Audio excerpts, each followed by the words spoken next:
Vivimos en un mundo que es mucho mejor, pero hay un mundo de los olvidados que es mucho peor de lo que ni siquiera podemos llegar a imaginar. En la entrevista de hoy he tenido el placer de sentarme con Pablo Melchor, autor de Altruismo Racional y fundador de Ayuda Efectiva. En esta entrevista él nos cuenta cómo podemos ayudar mejor siendo más eficientes, porque muchas veces lo que nos frena de ayudar más es el no saber que nuestra ayuda está llegando a las personas que más lo necesitan. Es sin duda la entrevista más solidaria que he hecho hasta ahora. Y si eres una persona a la que realmente le importa las otras personas y quieres ayudar de una forma más eficiente, te aseguro de que te va a explotar la cabeza con datos que comparte Pablo, como por ejemplo que un español con un ingreso de 30.000 al año está entre el 3% de la población más rica del mundo y que todavía hay la mitad de la población que vive en pobreza extrema y desde nuestra posición y nuestra capacidad todos tenemos el poder de ayudar.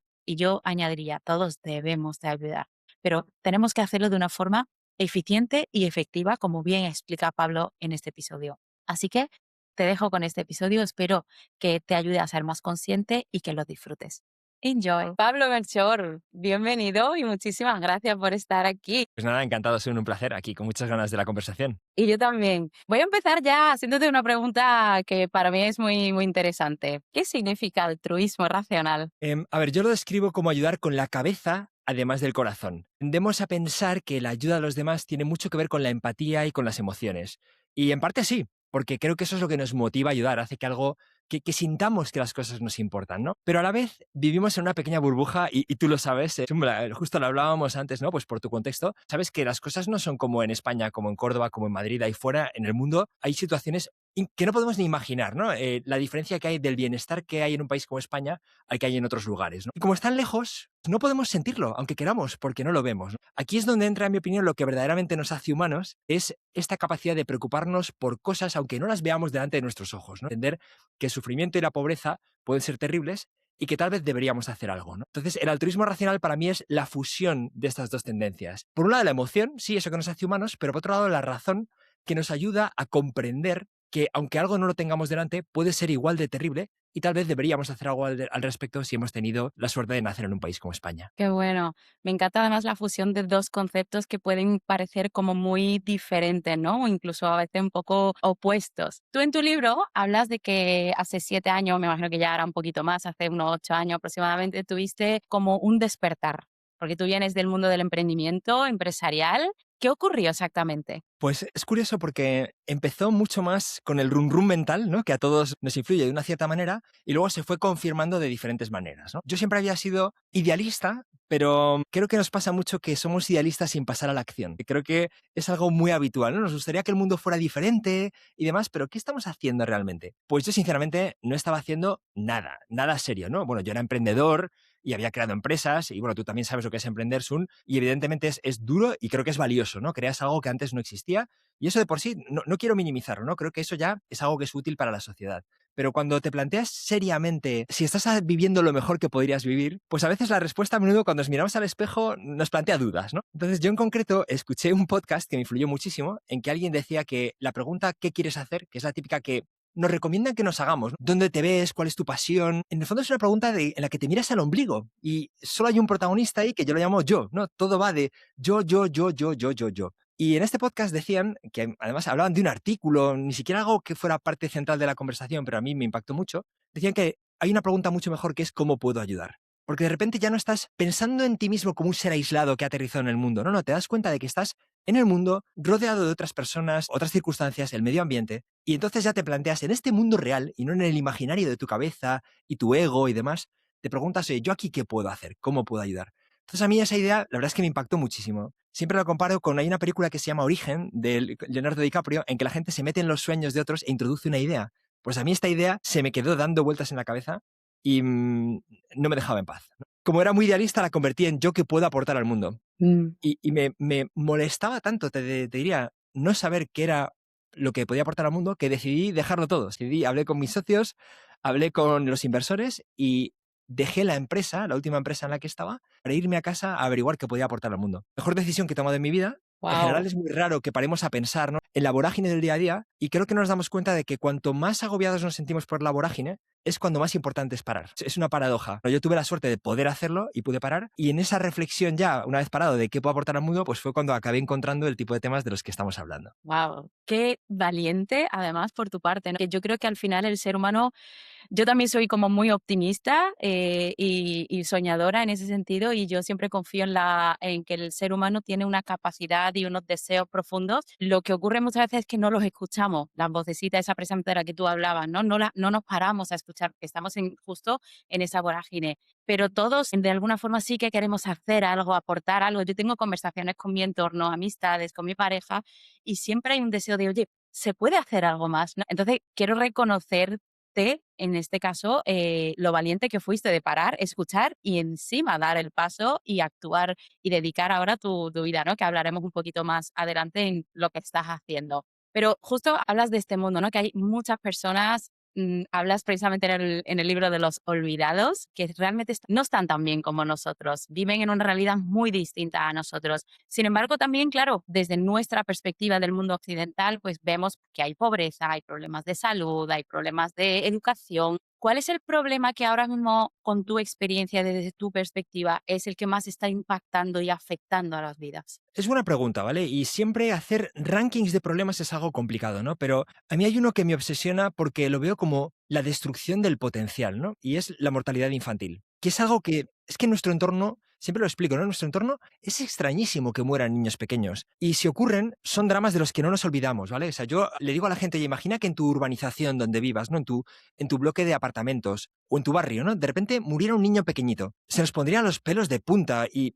¿vale? Locura, Sería sí. un horror, lo recordaríamos. Madre mía, cómo tiene que estar la madre. Se me ponen los pelos de punta de pensarlo, ¿vale? Y no las conversaciones de los vecinos, ¿no? Los padres que tienen hijos pensando, es que no puedo ni imaginar mm, cómo sería para mí. Bueno, pues es que ese mismo drama es una realidad cotidiana para los 800 millones de personas que viven en pobreza extrema. Entonces, a veces pensamos que sí, pobreza, hambre, tenemos una idea un poco vaga, ¿no?, de qué está pasando ahí fuera. Pero una de las consecuencias de vivir en pobreza es que no hay farmacia, no hay centro de salud, o si está a 8 kilómetros a pie o 10 kilómetros a pie, y si vas ese día no ingresas porque no puedes trabajar, ¿no? Entonces, en los países más pobres y en esta capa más baja, pero que es enorme, es 1 de cada 10 personas vivas hoy, los niños mueren por enfermedades y el verdadero drama es que son enfermedades prevenibles. O sea, aquí nos da miedo una enfermedad intratable, incurable, una enfermedad rara, ¿no? Un cáncer para el que todavía no hay suficiente investigación. Pero el drama es que en el mundo mueren estos niños pequeños todos los días por enfermedades que se evitan con 2 euros, 5 euros, 6 euros, tratamientos preventivos increíblemente baratos que simplemente no están disponibles, no están allí. Entonces, mientras nosotros vivimos en nuestro día a día de nuestras preocupaciones, que son válidas y nos hacen sufrir, ¿no? Pero son de otra categoría, resulta que este drama invisible está ocurriendo a diario, está normalizado en la escala del mundo, ¿no? Y a mí esa palabra normalización es algo que me da mucho miedo porque podemos normalizar cualquier cosa, ¿no? Y creo que a veces necesitamos sacudirnos para darnos cuenta de, sí, esto hoy en día es normal, pero no debería serlo, ¿no? Y sobre todo cuando podemos hacer algo al respecto. Entonces, este tema de la mortalidad infantil es que está relacionado con todo, además, ¿eh? Por ejemplo, la gente sabe que las mujeres en los países más pobres tienen muchos hijos, ¿no? Y aquí influyen muchos motivos. Hay motivos culturales, a veces que es un alto estatus tener una familia grande, ¿no? Pero en algunos de los lugares más pobres, las mujeres tienen muchos hijos porque saben que solo algunos van a sobrevivir. Y a lo mejor aspiran a tener 4 hijos vivos, y tener 4 hijos vivos significa a lo mejor 8 partos, porque 4 de ellos es muy posible que no sobrevivan. Y allí necesitas que tus hijos te ayuden en tu pequeño terreno o a ir al mercado a vender, ¿no? Entonces, ¿qué drama es para mí pensar que es que des por descontado que algunos de tus hijos no van a vivir más allá de los 5 años, ¿no? Pues bueno, es que esto tiene tales consecuencias, ¿no? En todo, que a veces me pregunto, oye, ¿qué hacemos preocupados por otros problemas menores? Prioricemos este primero y a partir de aquí ya veremos cómo vamos avanzando en las siguientes fases, ¿no? Pero creo que nos perdemos en problemas secundarios sin atacar algunos de los principales como este. Qué bueno, además esto me resuena un montón porque yo vengo de Pakistán, me he criado allí. Y mis abuelas tuvieron como 14 partos y sobrevivieron, pues no sé, 6 7 de ellos, ¿no? Y era como muy normal. O sea, yo ahora mi realidad y mi contexto es tan diferente que lo veo como una auténtica locura, pero tengo el recuerdo también de cuando estábamos allí, de que era lo normal, que las mujeres tenían muchísimos hijos y lo normal era que perdieras a la mitad o un poco menos o un poco más y sobrevivieran al final unos pocos. Y de hecho también tengo recuerdo de que yo cuando le preguntaba a mi abuela, oye, pero ¿qué pasó al tito o a la tita, ¿no? Al que no lograron. Y era como, no sabemos, murió, simplemente. Justo, justo. Es que es así, ni siquiera es el no saber, ¿no? Y claro, una vez que es normal, tiene otras consecuencias, como por ejemplo, posiblemente, seguramente tu abuela no podía invertir mucho en cada uno de sus 14 hijos. Porque claro, tienes que repartir entre 14. Si hubieran sido 7 y los 7 vivían, en cada uno se podría haber invertido más. Mejor alimentación, mejor educación. Pero no, claro, cuando tienes 14, básicamente que sobreviva cada uno como buenamente pueda, ¿no? Entonces, Sí. hoy nuestro mundo es muchísimo mejor que ese mundo, ¿no? Claro, cuando nos admiran, ¿no? Yo cuando pienso en mujeres como tu abuela, a veces no sé si te habrá pasado, yo pienso, joder, qué coraje y qué resistencia tenían, pero sinceramente preferiría que no hubieran tenido que vivirlo, ¿no? Preferiría que no hubieran visto esas 7 muertes de un hijo, ¿no? Que es una verdadera tragedia, ¿no? Claro. Pienso Que mucho que a aquí veces, no lo podemos imaginar, es como, ¿cómo es perder a 7 hijos? ¿Cómo es, no? Es como claro, inimaginable. Wow. inimaginable. Sí. Sí. Y ahora mismo, entonces, este tipo de problemas de salud y tal, o de mortalidad infantil, ¿cuáles son las formas más efectivas que hay de ayudar? Vale, justo. Esto es algo increíble, ¿no? Y yo lo conecto con que cuando nos cuentan que hay problemas enormes, a veces nos sentimos abrumados, ¿no? Oye, tremendo y tal, oye, alguien tendría que hacer algo, ¿no? Pero Sí, Pero es que resulta que es tan barato ayudar que cualquiera de las personas que nos escuchan, nosotros podemos hacer mucho, ¿no? Entonces, por ejemplo, malaria, ¿vale? La malaria es una enfermedad terrorífica. He querido leer y profundizar más en ella para entenderlo bien. Básicamente, un mosquito pica a una persona infectada, absorbe un parásito y al picar a otra persona por la noche le transmite ese parásito. Y ese parásito acaba comiéndose la hemoglobina del interior de los glóbulos rojos, ¿vale? Básicamente ataca a lo que nos permite llevar el oxígeno de los pulmones a los tejidos, algo esencial para el cuerpo. No es un horror que exista algo así. Oye, un parásito que se mete en tus glóbulos rojos. Bueno, pues eso es cotidiano. En los niños pequeños, sobre todo, a menudo es mortal. Termina en coma, lo que llaman la malaria cerebral. Si no puede tener consecuencias ya irreversibles, cuando estás enfermo de malaria varias veces a lo largo de tu vida, te puede dejar en situaciones irreversibles. Todos los años mueren más de 600.000 personas de malaria y más del 75% son niños pequeños. Y para añadir al drama, siguiente grupo que más muere es mujeres embarazadas, que son las más vulnerables. Pues, o sea, el COVID ya nos pareció horrible y era una enfermedad que atacaba a la gente mayor. Imaginemos ahora un COVID que ataca a niños pequeñitos y mujeres embarazadas. Bueno, pues eso es la malaria, pero no sale en las noticias, porque es una rutina diaria, ¿no? Y claro, te preguntas, oye, ¿y esto qué pasa? ¿Por qué? Es dificilísimo. No, no, no, se evita con una mosquitera tratada con insecticida. Si duermes por la noche bajo esa mosquitera, ya estás a salvo del mosquito, que cuesta 5 euros, ¿vale? Bueno, ahora mismo 6 euros. 6 euros. Entonces, con 6 euros proteges a 2 personas que duermen juntas bajo una mosquitera durante entre 2 y 3 años. 6 euros. ¿Qué compramos con 6 euros en nuestras ciudades? Y comparemos el impacto de proteger a alguien de esta enfermedad. O en zonas donde la malaria es estacional, los mosquitos se reproducen en el agua, no ponen sus huevos en el agua, sus larvas, pues hay zonas donde en la temporada húmeda es cuando más reproducción hay. Resulta que si llegas y tratas a todos los niños directamente, te cuesta 7 euros al año por niño tratarlos. Y vas precisamente al grupo más vulnerable de todos. No proteges a todos como las mosquiteras, sino solo a los niños.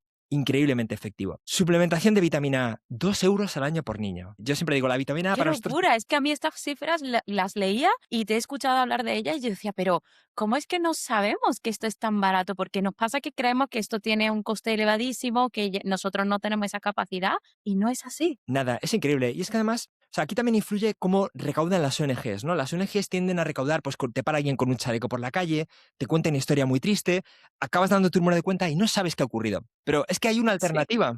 Culpable, total.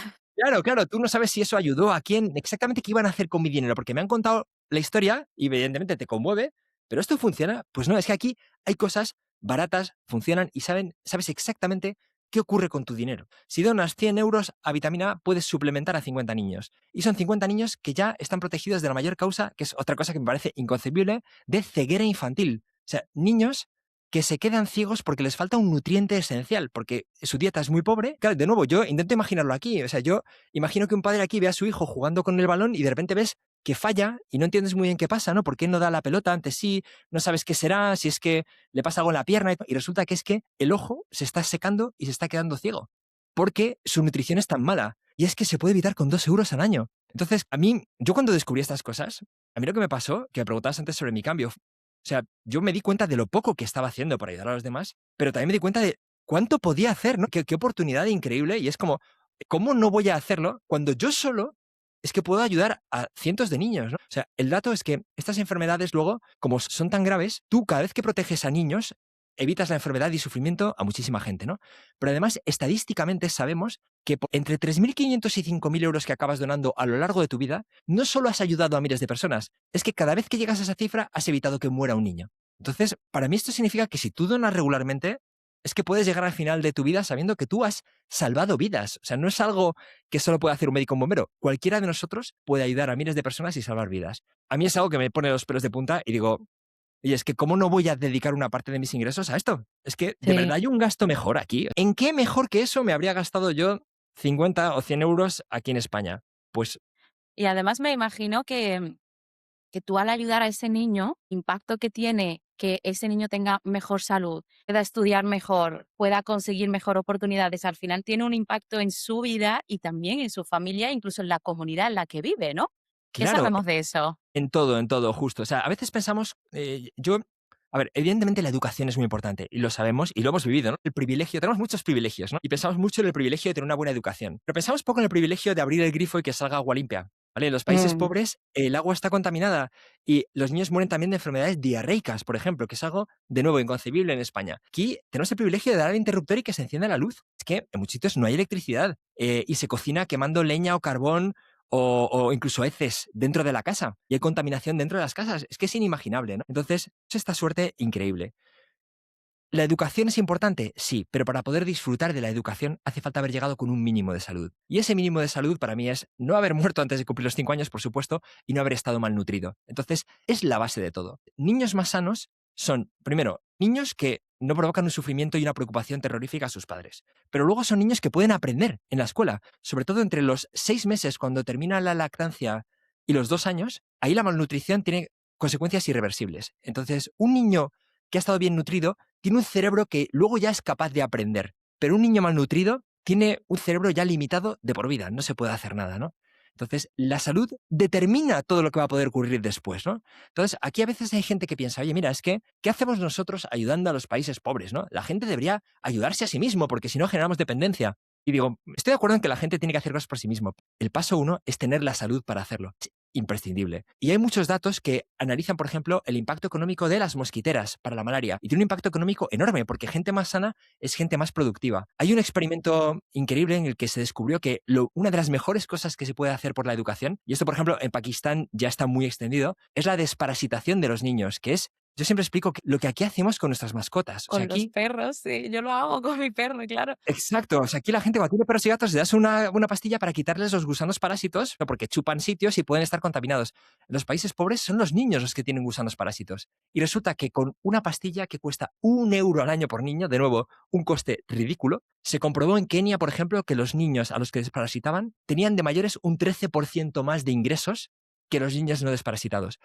Toda su vida había sido mejor al tener mejor salud. Habían asistido más a la escuela, habían aprendido más, tenían mejor salud, podían trabajar más, ¿no? Entonces, para mí es la mejor inversión en capital humano que existe siempre es la salud. ¿Cuál entonces es justo hablabas de las ONG, ¿no? Del que nos para por la calle, nos cuentan una historia y nos mueve emocionalmente y al final acabamos dando nuestro número de cuenta. ¿Cuál es el problema? Y esto es que es algo, es curioso que lo dijera porque a mí me pasó, llevo muchos años, bueno, donando, ¿no? Mínimo, tampoco tal, pero siempre está como cambiando de ONG. Un tiempo con una, otro tiempo con otra, tal, pero siempre me preguntaba, lo que estoy donando, ¿no? 15 euros, 20 euros al mes. ¿Esto realmente está llegando? ¿Estás haciendo?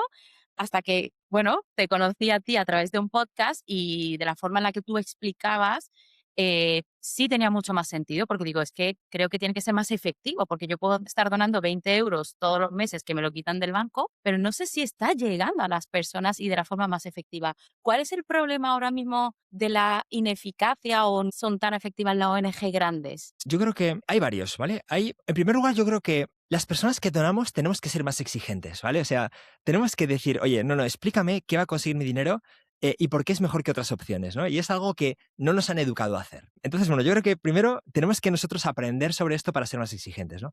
¿Qué pasa con las ONG grandes? Que precisamente ese tamaño acaba siendo un problema, porque son organizaciones enormes que no hacen una única cosa muy bien hecha y a gran escala, que es lo que yo creo que de verdad mejora las cosas. Hacen miles de programas, miles. existen los dichos por algo, ¿no? Hay un dicho que es que mucho abarca, poco aprieta. Cuando tú haces 1000 cosas, lo que es seguro es que no van a ser las 1000 más efectivas, porque no puede haber 1000 igual de efectivas. Hacen un poco de todo.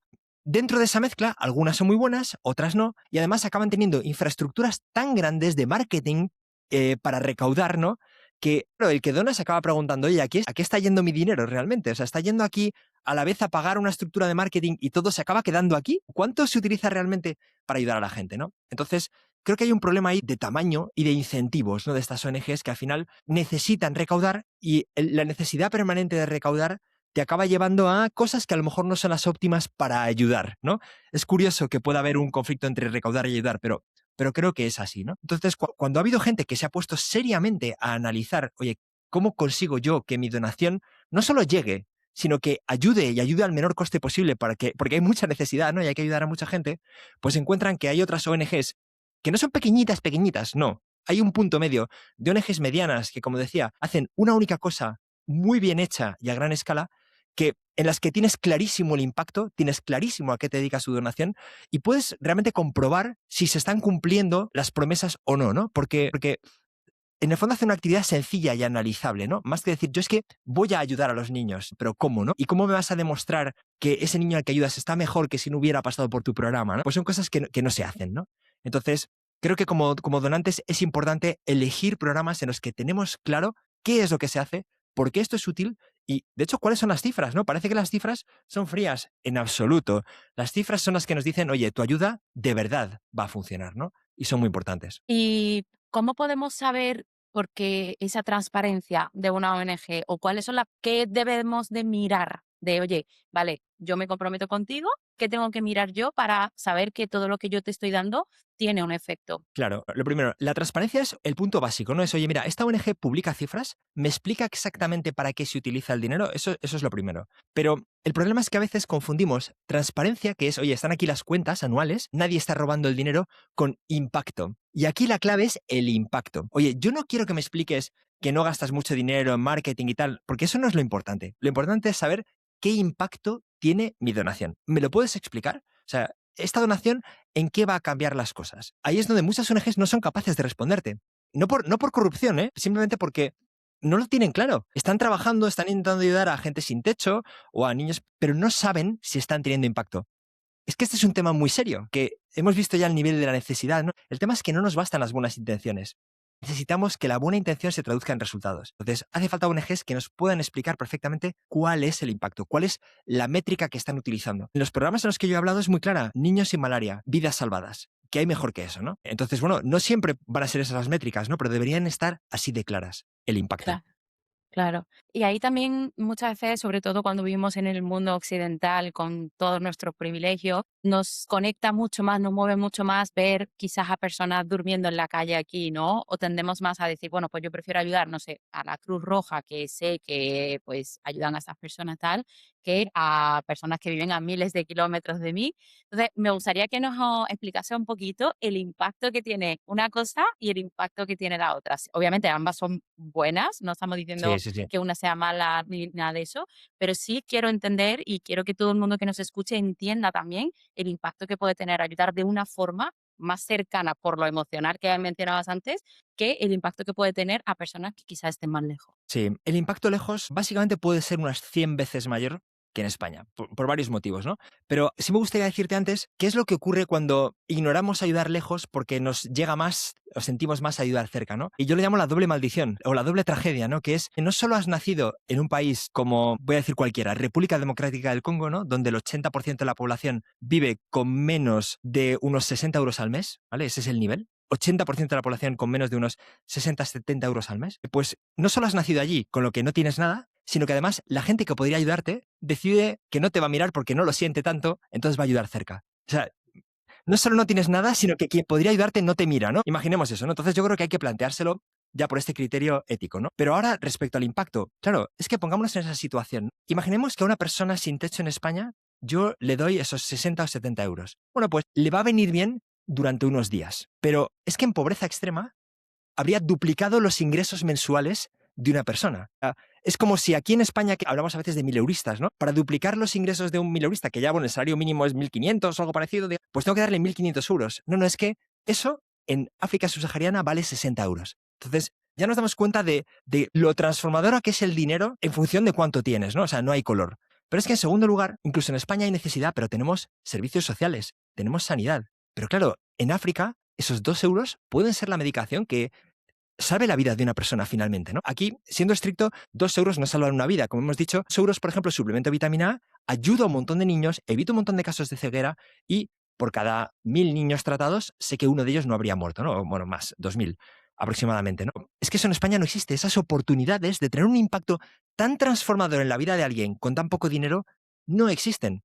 Entonces, el dinero rinde hasta 100 veces más donde no hay nada, frente a añadir dinero donde ya lo hay, ¿no? Lo podemos imaginar en nuestra propia vida, ¿no? Incluso simplemente ya no imaginamos ni siquiera una persona sin hogar. Es que si a cualquiera de nosotros, que somos la persona normal, media en España, nos dieran 60, 70 euros, pues oye, muy bien, pero no saldríamos a la calle a celebrarlo. En un país pobre habríamos duplicado los ingresos mensuales de repente de una persona, ¿no? Y eso implica, además, esos ingresos, claro, es que para nosotros a lo mejor serían a un siguiente lujo, ¿no? Oye, qué bien, pues creo que voy a renovar ese iPhone que me lo estaba pensando, pues esto ya me da el empujoncito. Pero es que allí es, oye, es que es mejor nutrición, tal vez devolver una deuda que tenías con tu vecino, es poder comprar el medicamento que necesitabas para un familiar enfermo, poder comprar una bicicleta que te permite trabajar un pueblo más lejos e ingresar más, ¿no? El impacto que tiene en la vida de la gente el dinero adicional en los países más pobres es de otra categoría completamente. Sí.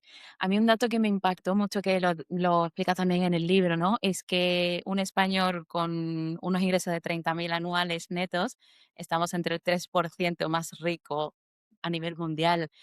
Y somos tan poco conscientes de eso, porque siempre, claro, para nosotros los ricos son, como tú mismo explicas, ¿no? Es en la pirámide de los altos, es Elon Musk, es algún deportista de élite, y nosotros los ricos, o sea, ni de coña, ¿no?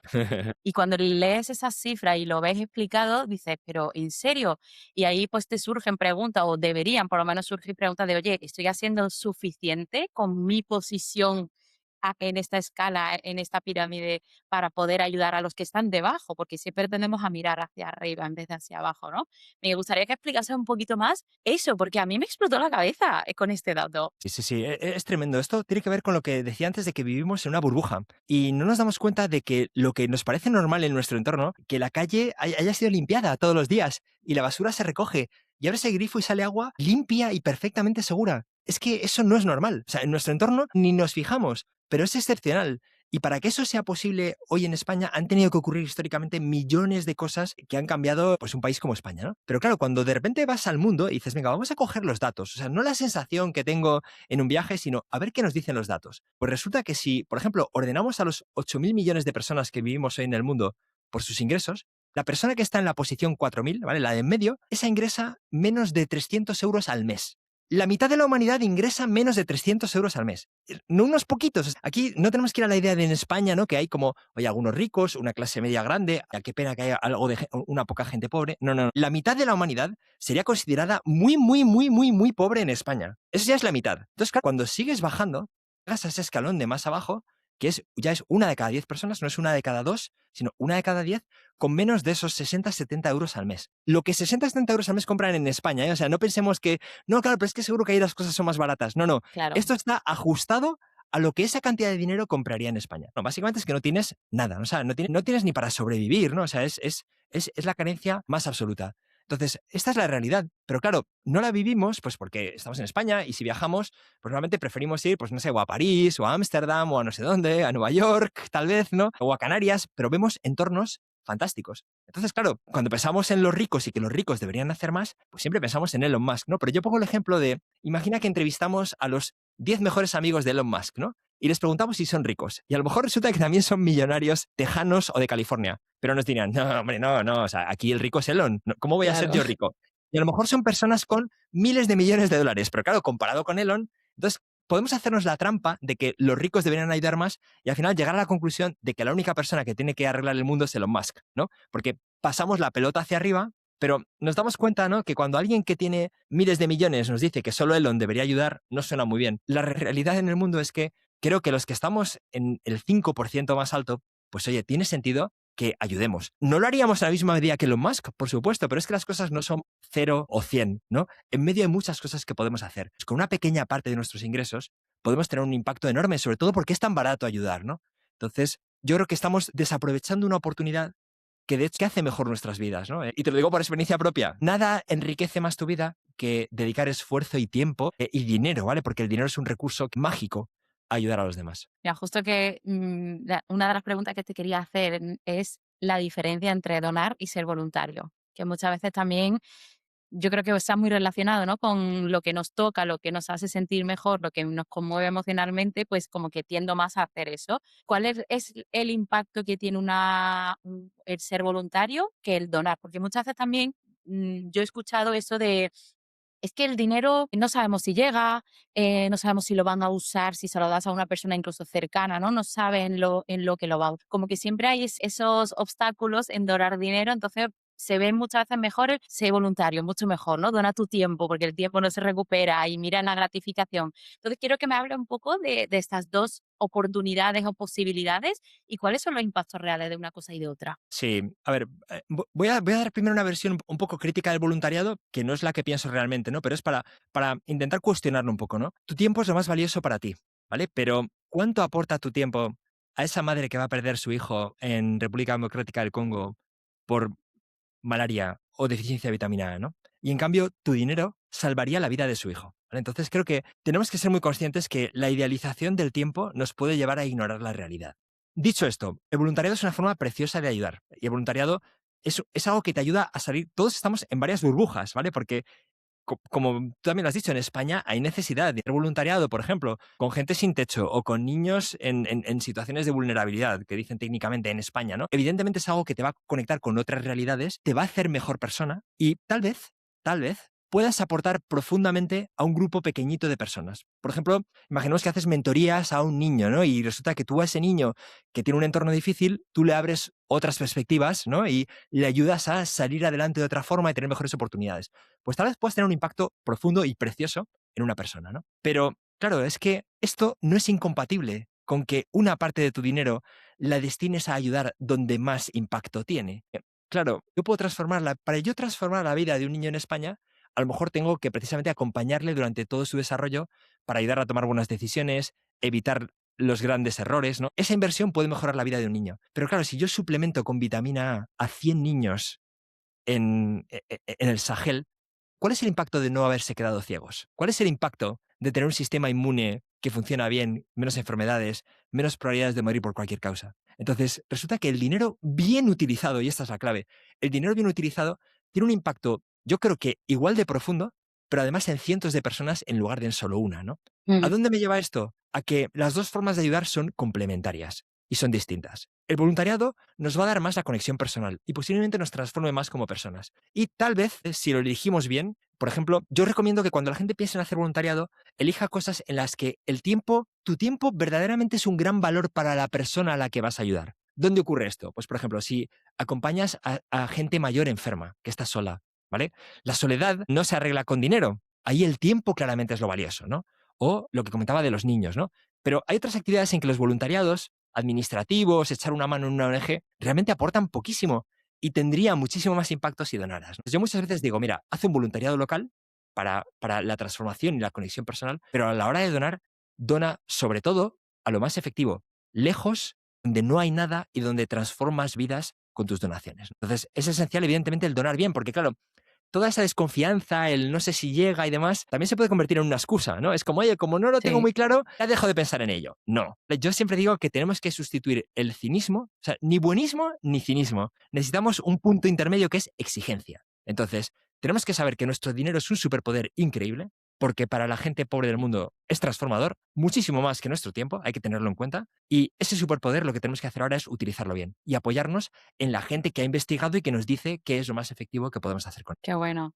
Me encanta lo que compartes. Y estoy pensando en otra cosa que a lo mejor no tiene tanto que ver directamente con el tema de donar o ser voluntario, pero sí, por ejemplo, muchas veces aquí en el mundo occidental sobre todo, ¿no? Pensamos que si compramos productos hechos en España o si compramos el comercio justo, ¿no? Productos de comercio justo, estamos ayudando más también de alguna forma pues a las personas que han ayudado a fabricar esto. Yo pues me cuestiono también si esto es real del todo o tiene el impacto que yo estoy pensando en mi cabeza que tiene. O es mejor porque también si yo compro ropa que está fabricada en una fábrica de la India o de Pakistán, por ejemplo, también pienso, digo, que al final también se está generando trabajo allí, aunque obviamente sean unas condiciones mucho peores, ¿no? Y eso se puede mejorar. Entonces también me generan como ese tipo de dudas y preguntas. Entonces me encantaría que nos contase un poquito más ahí. ¿Cómo es esto? ¿Es real este cambio? Yo creo que esa forma de pensar que tú comentas de comprar local y comercio justo, sinceramente, tengo que decir que yo creo que está muy mal enfocada,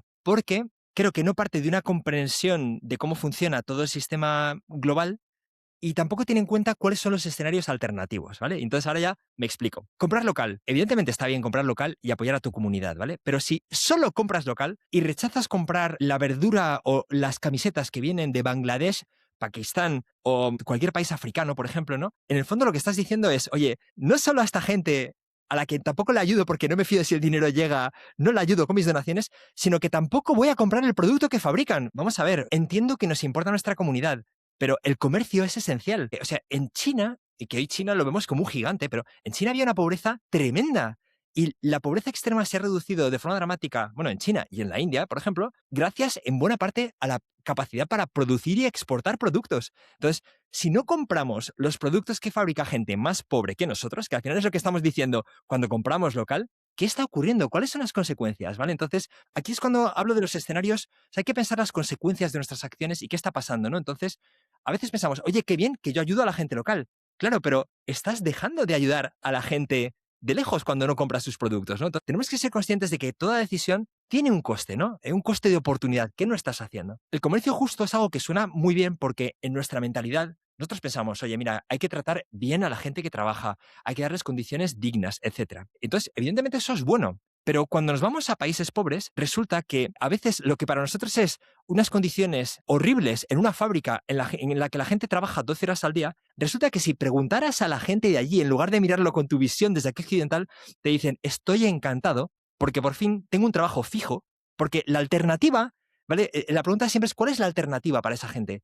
Entonces, hay veces que esa fábrica en la que trabajas 12 horas al día es una alternativa mucho mejor que estar fuera y tener que conseguir tus ingresos cada día, buscándote la vida a diario. O sea, a ver hoy cómo ingreso, a ver hoy qué consigo vender. Días en que te vas a casa con las manos vacías. Inseguridad. ¿Podré comprar comida suficiente el mes que viene? No lo sé. Y como enferme, dejo de ingresar. Entonces, claro, comparamos eso con algo que en nuestra escala de privilegio nos parece terrible, pero hay mucha gente que su sueño en los países pobres es ese salario fijo que daría esa fábrica que nosotros consideramos explotación. Pero no pensamos en qué pasa si hacemos un boicot y quitan esa fábrica. Nosotros nos quedamos muy a gusto pensando, ¡ay, qué bien! Hemos eliminado malas condiciones de trabajo. Ya, pues ahora esa gente tiene Está alternativas peor, peores, peores. claro. Entonces, esto es un drama mayúsculo. Yo creo que cuando nos ponemos a pensar en el mundo, tenemos que hacerlo con mucha humildad, ¿no? Y darnos cuenta de que no sabemos nada y ser muchos más cautos en nuestras opiniones. No he respondido a comercio justo, perdóname. En comercio justo, el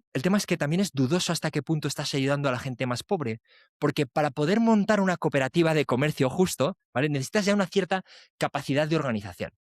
Hay veces que si tú compras comercio justo, estás ayudando a la gente que ha sido capaz de llegar a ese nivel organizativo, pero no al agricultor más pobre de todos, o a la persona que está, pues no sé, recolectando té, hojas de té, y luego lo vende a lo que se acaba convirtiendo en tu té en el Mercadona, ¿no? Entonces, lo que ocurre con el comercio justo es eso, que es positivo, sí, pero puedes estar dejando de ayudar a gente que estaba aún peor por comprar ese producto. Entonces, si me preguntas a mí, sinceramente creo que es mucho mejor que no te preocupes tanto por lo que compras, ¿vale? Y pienses mucho más en, oye, si he comprado cosas baratas y tengo la suerte de que vivo en un mundo en el que tengo de todo a mi alcance a unos precios increíblemente baratos, pues tal vez puedo donar una parte de mis ingresos y sí que dirigirlos como un láser a ayudar a la gente más pobre del mundo y de la forma más significativa. Creo que el impacto realmente es mucho mayor así. Qué bueno. Muchísimas gracias por compartir estas perspectivas que creo que son súper necesarias para ser un poco esas personas que ayudamos de una forma un poquito más exigente, ¿no? Quiero que nos cuentes un poquito cuál es tu proyecto,